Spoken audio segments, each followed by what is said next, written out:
Cerita ini dikutip dari indozone.id. Kamu pernah nggak sih ngalamin tinggal di kosan yang bikin kamu mikir 2 kali buat tidur? Di Jogja, ada satu kisah mistis yang sampai sekarang masih bikin bulu kuduk berdiri. Cerita ini dialamin langsung sama seorang mahasiswi, sebut aja namanya Rina.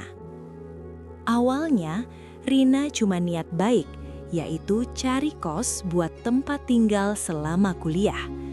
Tapi siapa sangka, kamar yang dia pilih justru nyimpen misteri kelam yang bikin dia trauma sampai sekarang.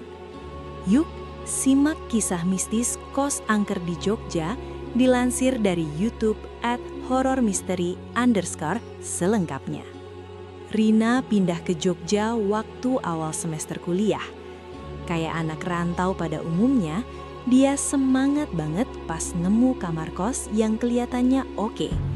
Kamarnya adem, tenang, nggak terlalu rame, cocok buat belajar. Tapi pas pertama kali masuk, dia udah ngerasa ada yang janggal. Bukan soal fasilitas atau harga kosannya, tapi auranya. Katanya suasananya kayak sepi tapi bikin sesak. Rina sempat mikir, paling sugesti doang.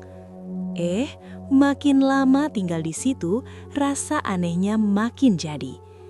Seperti ada yang ngikutin tiap kali dia jalan dari pintu ke kasur. Apalagi kalau malam, hawanya makin dingin. Kayak ada sosok lain yang ikutan nongkrong di kamar itu. Malam pertama, bau melati dan tangisan misterius. Beberapa hari pertama, Rina masih bisa tidur, walaupun agak was-was. Tapi kejadian aneh mulai muncul. Hampir tiap malam sekitar jam 2 pagi, ada bau melati yang nyebar di kamar. Padahal jelas-jelas di luar lagi hujan deras. Nggak mungkin ada bunga wangi masuk dari jendela. Nah, yang bikin makin creepy, dari arah kamar mandi suka kedengeran suara cewek nangis. Awalnya Rina kira itu suara penghuni kos lain.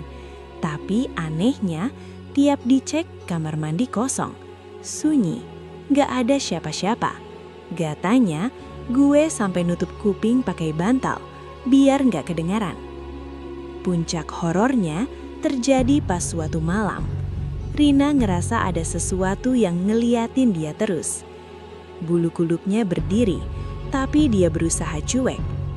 Nah, entah kenapa, malam itu dia nekat ngelirik ke arah lemari yang ada di pojokan kamar. Dan disitulah dia lihat sosok cewek duduk di atas lemari. Badannya panjang nutupin wajah, bajunya lusuh, dan matanya merah nyala ngeliatin Rina tanpa kedip. Detik itu juga, Rina langsung panik. Dia nggak berani teriak, cuma bisa nutup muka pakai selimut. Besok paginya, tanpa pikir panjang, Rina langsung angkat kaki. Dia cabut dari kosan itu dan nggak pernah balik lagi. Nah, waktu udah keluar kosan, Rina akhirnya cerita ke warga sekitar. Dari situlah misterinya kebongkar. Ternyata, dulu pernah ada seorang cewek yang ngekos di kamar itu. Dia bunuh diri karena depresi ditinggal pacarnya. Sejak kejadian itu, banyak penghuni kos yang gak betah dan pindah. Warga bilang, arwah cewek itu masih sering gentayangan di kamar tersebut. Katanya, dia suka nungguin orang yang tidur sendirian. Ngeri gak sih? Bayangin lagi tidur, terus ada sosok duduk di atas lemari ngeliatin kamu. Cerita seperti ini bukan hal asing di Jogja. Kota pelajar ini nggak cuma terkenal karena kuliner dan budayanya, tapi juga punya banyak cerita mistis soal kos-kosan angker. Buat anak rantau, nyari kos murah emang sering jadi prioritas. Tapi ternyata ada harga lain yang harus dibayar kalau ternyata kamar itu punya penghuni lain.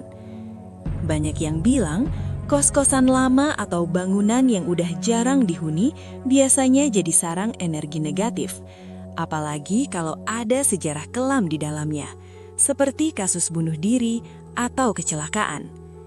Dari pengalaman Rina, ada satu pelajaran penting, yaitu jangan asal pilih kos. Selain lihat harga dan lokasi, coba juga rasain vibes kamarnya. Kalau dari awal udah kerasa aneh, lebih baik cari alternatif lain.